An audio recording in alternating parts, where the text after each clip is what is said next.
5 वर्षापूर्वी ना मी या झाडाचं पान आणून लावलं होतं आणि त्या पानाला आता 2 फुलं येणार होती. मला खूप छान वाटत होते. बऱ्याच जणांना माहिती असेल, पण ज्यांना माहिती नाही त्यांच्यासाठी सांगते. हे ब्रह्मकमळाचं फूल होतं आणि त्याच्यानंतर ना आई आली होती. आता ना ही मी हटेव भाजी करते, तर याच्यामध्ये ना पालकचं प्रमाण थोडं जास्त होतं आणि शेपूचं प्रमाण थोडं कमी असतं.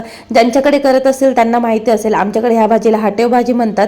भाजी शिजत ठेवली एका साईडला, तोपर्यंत ना मिक्सरच्या भांड्यामध्ये हिरवी मिरची, लसूण आणि शेंगदाणे वाटून घेतले आणि भाजी शिजून झाल्यानंतर ना त्याच्यामध्ये 1 चमचा ज्वारीचं पीठ टाकलं आणि मग अशा प्रकारे छान ती भाजी स्मॅश करून घेतली. बरेच जण मिक्सरला पण वाटून घेतात, पण अशी स्मॅश केलेली चांगली लागते. खूप सगळं एका पेल्यामध्ये लसूण घेतला, त्याची फोडणी तयार करून घेतली आणि त्याच्यानंतर ना भाजीला अशी फोडणी दिली.